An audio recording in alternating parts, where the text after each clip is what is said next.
Selamat pagi saudara sekalian dikasih oleh Tuhan. Sebelum kita merenungkan firman Tuhan, mari kita masuk di dalam doa. Bapa kami dalam surga, bersyukur untuk segala sesuatu yang Tuhan telah kerjakan.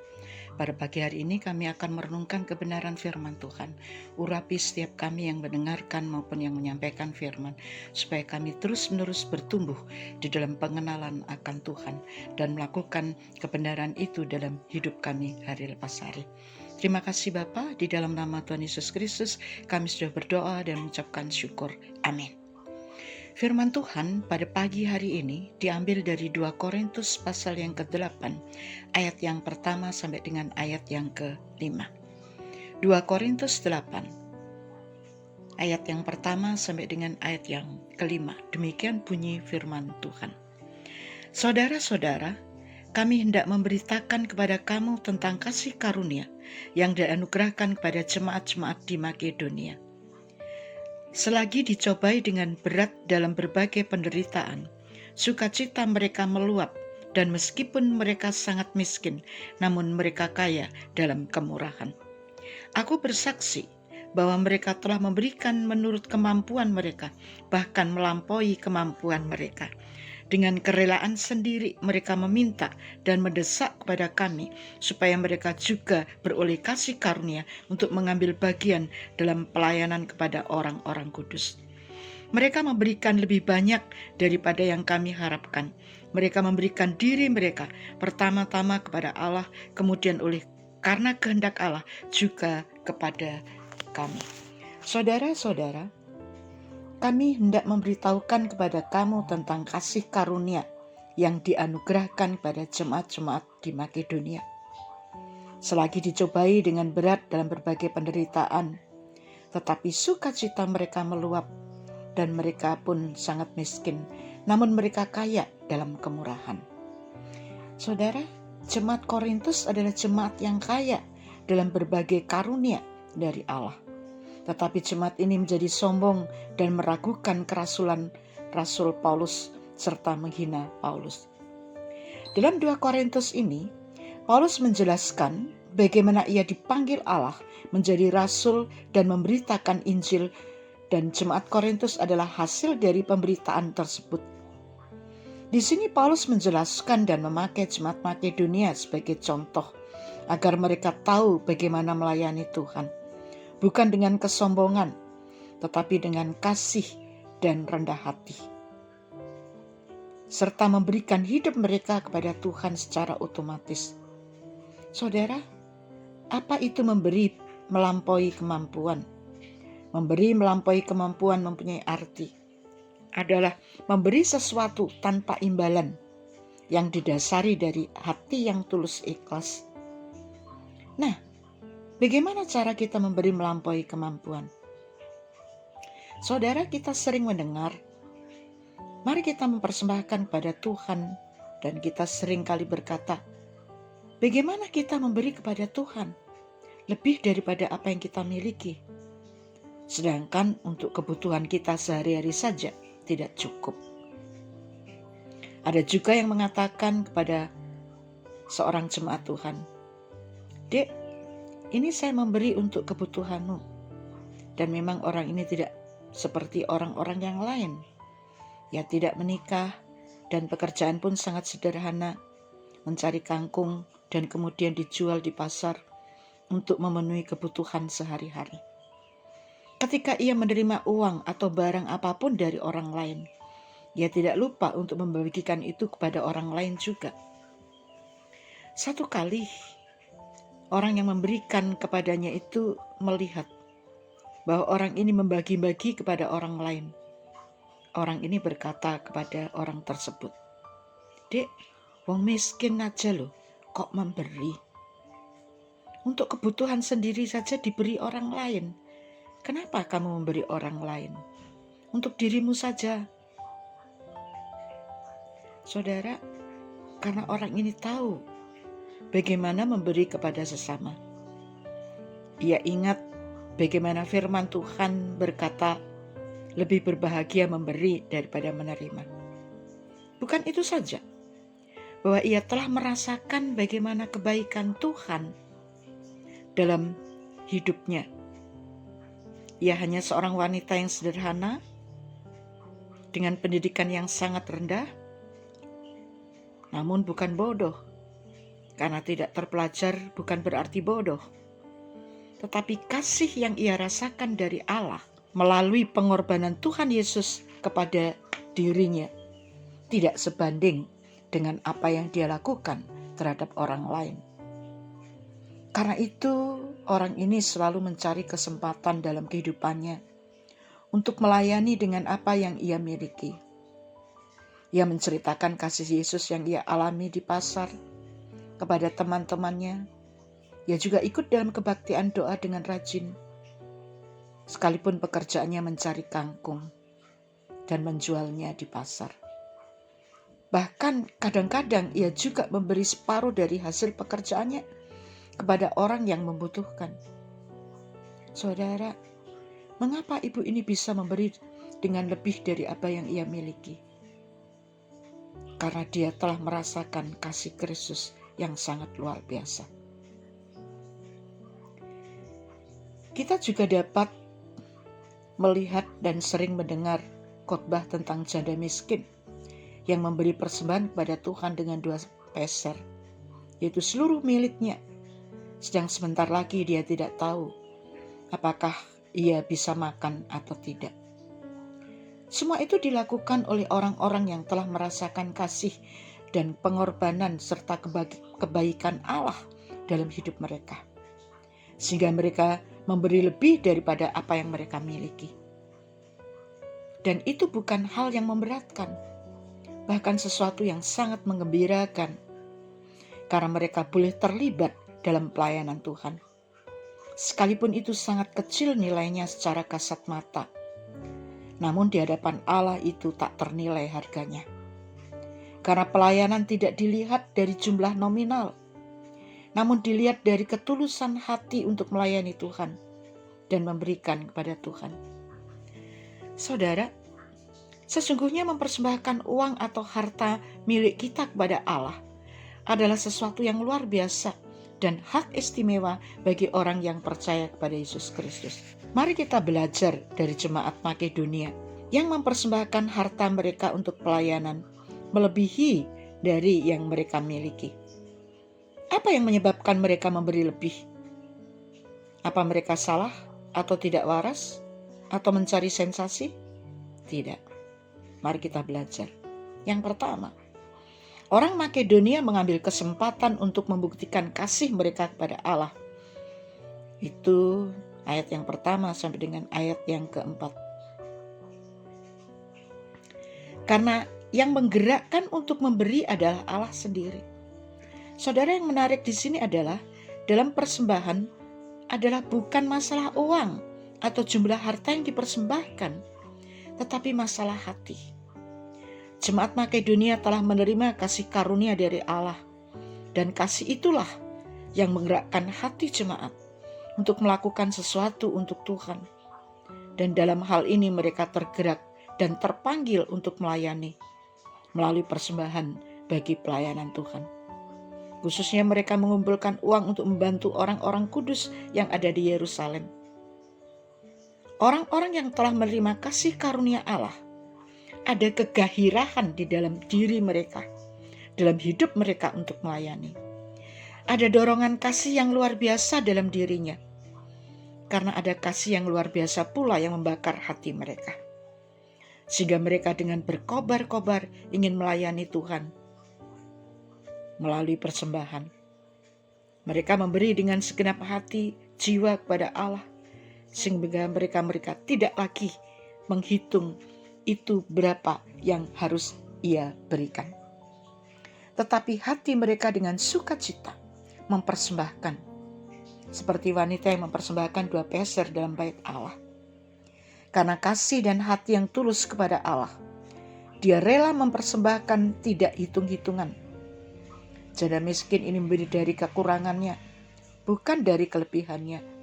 Karena setelah mempersembahkan uang yang dia miliki, dia tidak tahu bagaimana kebutuhan hidupnya dapat tercukupi. Kasih kepada Allah tidak hitung-hitungan. Allah juga mengasihi kita dengan segenap hati dan rela mengorbankan nyawanya demi kita semuanya. Saudara, secara matematika jika kita melihat 10 dikurangi 5 adalah 5. Tetapi matematika Allah 10 dikurangi 5 bisa menjadi 15, 20, 25, 50 dan seterusnya. Bagi jemaat Makedonia, memberi adalah sebuah anugerah. Dan itu adalah sesuatu yang penting dalam hidup mereka. Sekalipun mereka ada dalam penderitaan, namun mereka berlimpah-limpah dalam kasih. Penderitaan dan aniaya yang mereka alami tidak menghalangi untuk mereka membagi kasih. Jemaat Makedonia mengalami aniaya karena mereka percaya kepada Kristus, dan harta mereka juga dirampas. Tetapi kasih yang ada dalam hati mereka mendorong mereka memberi persembahan bahkan lebih daripada apa yang mereka punya. Paulus sendiri tidak mengira bahwa pemberian jemaat Makedonia begitu besar untuk membantu orang-orang Kristen yang ada di Yerusalem. Dalam memberi ini, jemaat Makedonia rela melepaskan haknya atau kesenangan pribadi untuk dapat melayani Tuhan, seperti yang firman Tuhan berkata, siapa memberi akan diberi, dan siapa yang akan mempertahankan akan kehilangan. Di sini jelas ada aspek iman. Iman di dalam Yesus Kristus dinyatakan dalam praktek yang nyata, yaitu memberikan persembahan untuk pelayanan pekerjaan Tuhan tanpa hitung-hitungan. Kasih yang mereka nyatakan adalah kasih Kristus. Kasih yang mereka terima dari Kristus, mereka balaskan dengan harta mereka. Itu tidak sebanding dengan pengorbanan Kristus yang telah mereka terima. Yang kedua, persembahan lebih dari yang kita miliki adalah untuk meluaskan kerajaan Allah di bumi ini. Mereka memberi diri mereka untuk pelayanan, ayat yang kelima. Pertama, mereka lakukan adalah mempersembahkan diri mereka kepada Allah untuk dipakai sebagai alat pelayanan. Mereka lakukan itu secara spontanitas dan itu semua didasari dari kasih dari Allah. Mereka telah merasakan kasih Allah yang luar biasa. Maka mereka membalas kasih Allah itu dengan memberi diri untuk melayani. Bandingkan di dalam Roma pasal yang ke-12 ayat yang pertama dan kedua. Dengan kasih dari Allah, mereka sungguh-sungguh melayani, bukan untuk mencari pujian atau popularitas dari masyarakat, tetapi dengan kesungguhan yang keluar dari hati yang terdalam dan kejujuran diri mereka. Mereka melayani tidak hitung-hitungan, karena mereka tahu dengan memberikan apa yang mereka miliki, mereka akan mendapatkan belas kasihan Allah tersebut. Kasih Allah lah yang membakar semangat mereka untuk melayani. Melayani dalam memberikan firman ke seluruh dunia. Karena itu mereka mendesak Paulus untuk dapat melayani. Saudara, dalam melayani bukan berarti Allah membutuhkan kita. Tidak. Karena Allah lah yang menyebabkan kita menjadi kaya. Dan Allah yang menyelamatkan kita dari hukuman dosa. Dan sebagai orang yang telah mengenal kasih Allah, sudah selayaknya kita melayani seperti jemaat Makedonia yang tidak hitung-hitungan dalam pelayanan. Saudara, mereka melayani bukan karena mereka kaya. Bahkan dikatakan mereka adalah pergumulan berat, tantangan dalam menerima keselamatan. Mereka dianiaya dan harta mereka dirampas oleh pemerintah. Tetapi untuk meluaskan kerajaan Allah adalah tanggung jawab setiap jemaat, setiap orang yang telah menerima keselamatan dari Kristus. Karena itu, memberi bukan karena terpaksa, tetapi keluar dari hati yang terdalam. Bukan seperti orang Yahudi di dalam PL. Mereka memberi karena ada hukum yang mengatur untuk memberikan persembahan. Di dalam PB, orang percaya memberi karena kasih karunia Allah. Memberi karena telah menerima kasih dari Allah. Sehingga pelayanan Tuhan di dalam dunia untuk meluaskan kerajaan Allah dapat berhasil. Yang ketiga, memberi dengan sukarela dan sukacita, itu ayat yang ke-12. Bandingkan dengan Lukas 6 ayat 38. Persembahan sukarela merupakan persembahan dan pelayanan kasih. Pelayanan kasih adalah pengorbanan di dalam hal-hal praktis antar sesama orang percaya. Dan pelayanan kasih itu didasari dari Tuhan sendiri. Tuhan yang kaya menjadi miskin, agar manusia yang miskin menjadi kaya. Itu ayat yang ke-9. Pelayanan kasih dengan sukarela ini merupakan buah iman. Bandingkan Yakobus 2 ayat 26, Yakobus 4:17, 1 Yohanes 3:17-18. Mengasihi bukan dengan perkataan, tetapi dengan perbuatan dan dalam kebenaran. Karena itu sikap dalam memberi adalah dengan sukarela dan sukacita, dengan hati yang tulus ikhlas, sesuai dengan kemampuan yang ada. Bahkan jemaat Makedonia memberi lebih. Dan hasil dari memberi dengan sukarela serta sukacita akan menjadi kaya dalam berbagai kebajikan dan kemurahan. 2 Korintus 9, 8-11. Tuhan akan melipat gandakan dan menumbuhkannya menjadi buah-buah kebenaran. 2 Korintus 9, 10. Dan pemberian yang melebihi kemampuan itu supaya ada keseimbangan dalam pelayanan. Ayat 14-15. Yang mempunyai banyak menyeimbangkan dengan yang mempunyai sedikit, sehingga pelayanan itu dapat maju dan memuliakan Tuhan. Karena semua orang percaya adalah satu keluarga Allah dan satu tubuh Kristus yang harus saling melengkapi dan saling menolong dalam pelayanan Tuhan.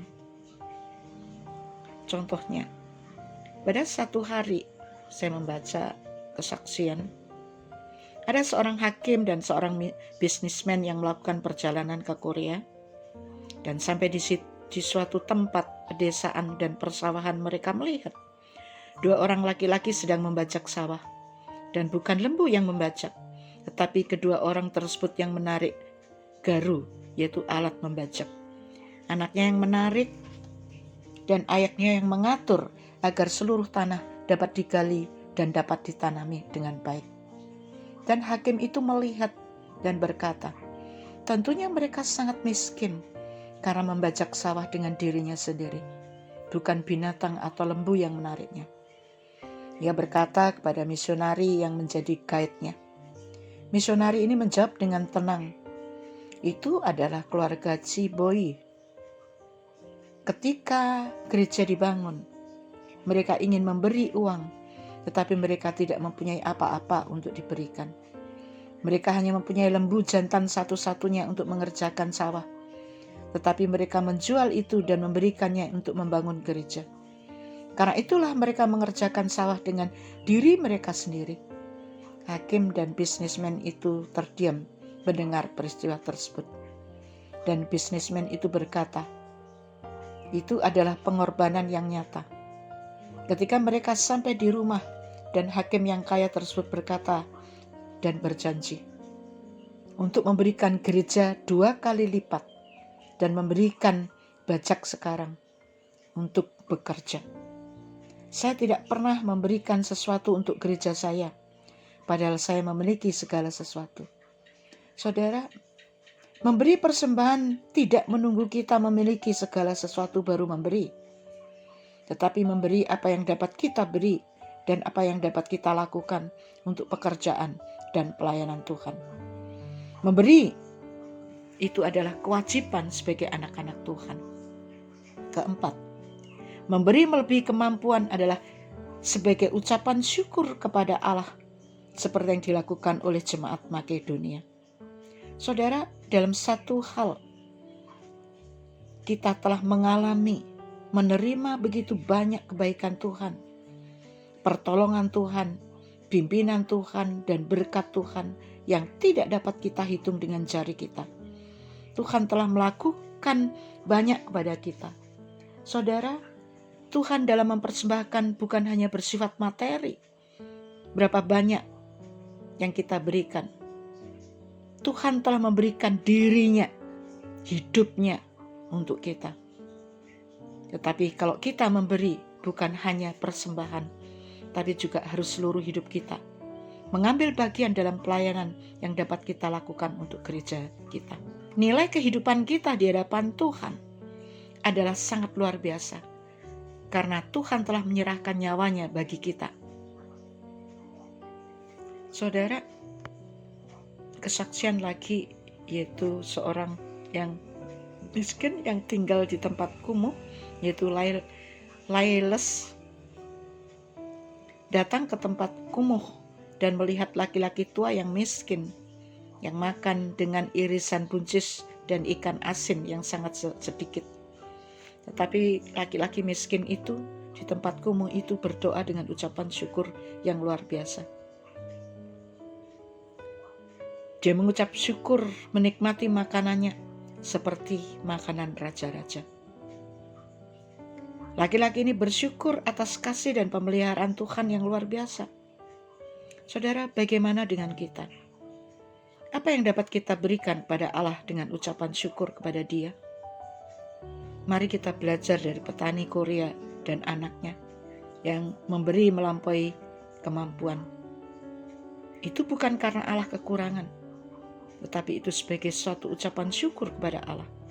Syukur kita tidak hanya di mulut, tetapi dinyatakan dalam tekad yang benar, yaitu melakukan syukur tersebut, mengambil bagian dalam pelayanan Tuhan. Bagaimana dengan kita semua yang telah mengalami, menikmati pemeliharaan dan berkat Tuhan?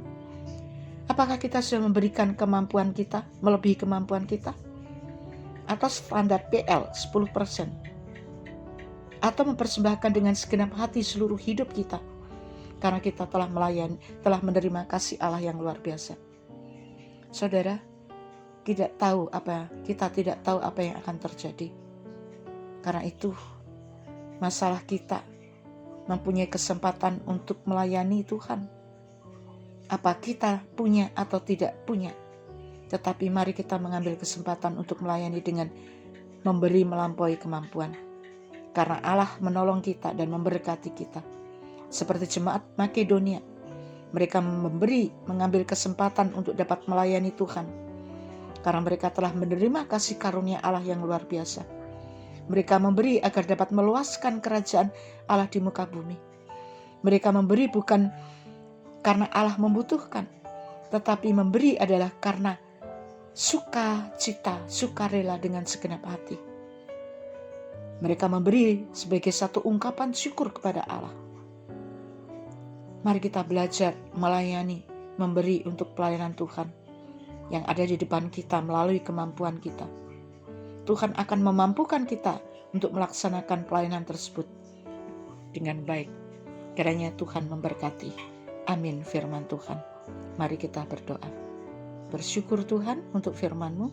Ajar kepada kami untuk melakukan kebenaran firman Tuhan, bukan hanya pendengar saja. Dalam nama Tuhan Yesus kami sudah berdoa. Amin.